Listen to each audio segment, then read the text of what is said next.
ಇದು ಫೋನ್ ಮಾಡಿ ಅವರಿಗೆ ನೀವು ಈ ತರ ಮಾತಾಡ್ತೀರಾ? ಇಲ್ಲಿ ಯಾರು ಅಂಜೋರಿಲ್ಲ ಸರ್. ಇದು ನಮ್ಮ ಪ್ರಿಯಾಂಕ್ ಖರ್ಗೆ ಸಾಹೇಬ್ ಖರ್ಗೆ ಫ್ಯಾಮಿಲಿ ಅವೇಳನ್ನು ಹೇಳಿಕೆ ಕೊಡುತ್ತಾ ಏನು ಫೋನ್ ಕರೆಗಳಿಂದ ಪ್ರಿಯಾಂಕ್ ಖರ್ಗೆ ಸಾಹೇಬರಿಗೆ ಹಂಚುವಂತ ಕೆಲಸ ಇವರು ಮಾಡ್ತಾ ಇದ್ದಾರೆ.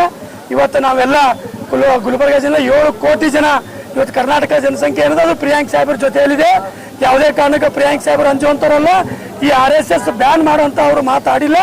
ಅವರು ಯಾರಿರೋದು ಒಂದೇ ಒಂದು ವಿಷಯ ಏನಪ್ಪಾ ಅಂತಂದ್ರೆ ಸರ್ಕಾರದ ಆವರಣದಲ್ಲಿ ಯಾವುದೇ ಒಂದು ಕಾಲೇಜ್ ಸ್ಕೂಲ್ ಆಗಿರ್ಬೋದು ಯೂನಿವರ್ಸಿಟಿ ಆಗಿರ್ಬೋದು ಅಂತಲ್ಲಿ ಎಲ್ಲ ಸಂಘಟನೆಗಳನ್ನು ಆ ಒಂದು ಆವರಣಗಳಲ್ಲಿ ಮಾಡಬಾರ್ದು ಅನ್ನೋದಂತೆ ಅದು ಬ್ಯಾನ್ ಮಾಡಿ ಅಂತ ಹೇಳಿದೆ ಹೊರತು ಯಾವ RSS ಬ್ಯಾನ್ ಮಾಡಂತ ಹೇಳ್ತಾ ಇಲ್ಲ. ಆದ್ರೆ ಇವತ್ತು ನಾವು ಹೇಳ್ತೀವಿ ಯಾವಾಗ ಅವರಿಗೆ ಒಂದು ಕರೆಗಳನ್ನು ಇಂಥ ಬರ್ತಾ ಇದೆ ಇದು ಪ್ರಿಯಾಂಕ್ ಸಾಹೇಬ್ರು ಆಡಿಲ್ಲ.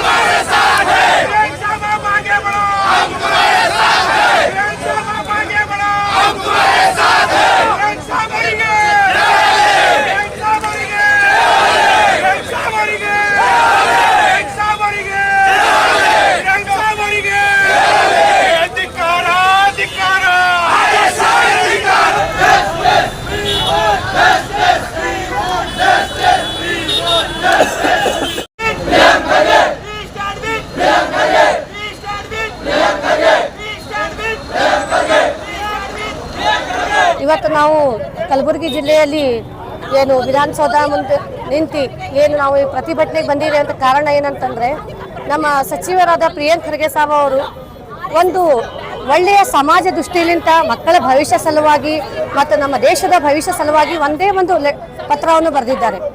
ಏನಂತಂದರೆ ಸರ್ಕಾರಿ ಶಾಲೆ ಆವರಣದಲ್ಲಿ ಆಗಲಿ ಹಾಗೂ ಮತ್ತು ಕೆಲವೊಂದು ಸರ್ಕಾರಿ ಶಾಲೆ ಪ್ರೌಢಶಾಲೆ ಮತ್ತು ಮಕ್ಕಳದ ಯಾವುದೋ ಆವರಣದಲ್ಲಿ ಆಗಲಿ ಇಂಥವೆಲ್ಲ ಸಂಘಟನೆ ಬಗ್ಗೆ ಇವೆಲ್ಲ ಕಾರ್ಯಕ್ರಮಗಳು ನಡೀಬಾರ್ದಂತ ಒಂದೇ ಒಂದು ಮಾತು ಹೇಳಿದ್ದಾರೆ.